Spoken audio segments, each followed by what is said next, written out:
Poďme sa chvíľku porozprávať o tvorbe zoznamu. Každý z nás máme svoju pokladnicu kontaktov. Tých najdôležitejších ľudí svojho života máme práve v telefóne.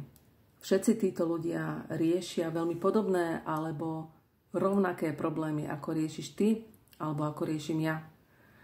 A všetci títo ľudia sa môžu stať súčasťou tvojho života tým, že im ponúkneš riešenie na tie problémy a zároveň, že im ponúkneš aj tému. A tou témou je spolupráca. Pri tvorbe zoznamu sa zamerá na dve skupiny. Prvá skupina je tzv. Produktová. Ide o to, že vytvoríš si zoznam ľudí, za ktorými pôjdeš so zelenými potravinami. Nerozlišuj, nerozhoduj za nich, či to bude chutiť alebo budú na to mať. To rozhodnutie nechaj na nich. Alebo teda polož si otázku, kto v dnešnej dobe nepotrebuje zelené potraviny. Druhú skupinu nazveme pracovnú. Zoznam na spoluprácu tvoríme s ľuďmi alebo z ľudí, ktorých si vieš predstaviť po svojom boku. Títo ľudia by mali mať nejaké základné povahové črty a vlastnosti, aby si ty bol spokojný, aby bol on spokojný, aby sa vám darilo. K tým vlastnostiam určite patrí cieľavedomosť, pracovitosť, nevzdávanie sa len tak ľahko a vedieť sa na neho spoľahnúť. Nad týmto zoznamom sa posaďte so svojím poradcom a porozprávajte sa o jednotlivých ľuďoch.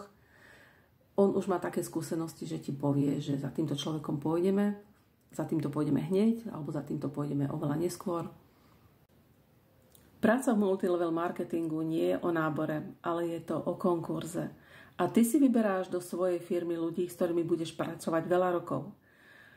Preto je dobré si vyberať starostlivo. A je dobré mať svoju firmu vyskladanú z ľudí, ktorí majú rôzne povahové črty. Pretože oni sa navzájom dokážu krásne doplňať a vytvorí sa celok, ktorý napreduje dopredu. Je dobré mať vo svojej firme človeka, ktorý je zameraný na ciele a na ľudí. Sú to hnacie motory a títo ľudia nepoznajú prekážky. Ak im položíš otázku, môžem sa na teba spoľahnúť, tak možno na konci dňa budeš prekvapený a môžeš si odfajknúť úlohu, že je vybavené, pretože toto sú ľudia, ktorí sú naozaj výkonní. Druhá skupina ľudí, ktorí sú takisto spoločenskí, sú to ľudia, ktorí veľmi radi vystupujú na verejnosti. Sú to takzvané slniečka, ktoré radi rozdávajú úsmev, dobrú náladu a dokážu vybudiť a vyprovokovať ľudí k akcii, k ostatných. Takže takéhoto človeka určite chceš mať v spoločnosti. Ďalší sú takí trošku tichší a sú to ľudia, ktorí sú zameraní na pomoc. Sú to pomáhači. Ak máš takéhoto človeka na zozname, tak ho oslov, pretože takýto človek, ktorý má veľkú potrebu pomáhať a zachraňovať, taký ťa môže prekvapiť, ak zazelení celé oddelenie v nemocnici. No to ti môžem len pogratulovať. Zaujímavá skupina ľudí sú ľudia, ktorí sú takisto ticho, ale nie je ich tak vidieť, ale zároveň si veľmi precízne sledujú firmu, s ktorou budú spolupracovať, pretože ich zaujímajú výsledky, čísla, grafy a detaily. Majú zmysel pre detail, preto možno to rozhodnutie trošku odkladajú alebo dávajú si na čas, ale už keď raz sa rozhodnú pre niektorú spoločnosť, pre spoluprácu, tak sú z nich bežci na dlhé trate. Takéhoto človeka chceš mať, pretože naozaj je to tímový hráč, na ktorého sa dokážeš a môžeš spoľahnúť. Pri výbere ľudí do svojej firmy je dobré im položiť otázku, prečo chcú spolupracovať s tvojou firmou. A je dobré vyzdvihnúť ich dary. Majú to radi. Všetci chcú počuť, že prečo ich ty chceš mať vo svojej firme. Tento zoznam si netvoríš len tak pre nič za nič. Ale tvoríš si ho hlavne preto, aby si ukázal, aké sú tvoje vysoké ciele, aké je tvoje sebavedomie.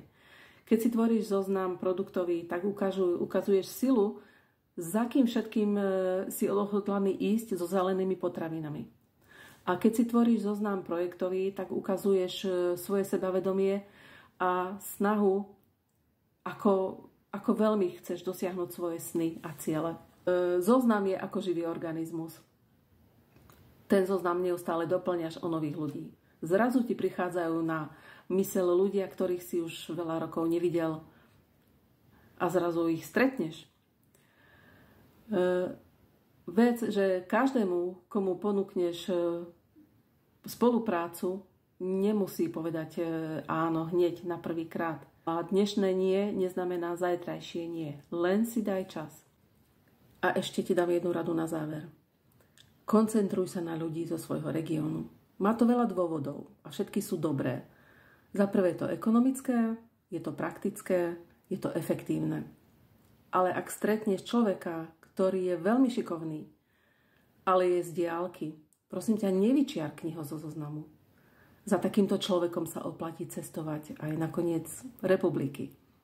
Tak ti držím palce. Nech sa ti darí.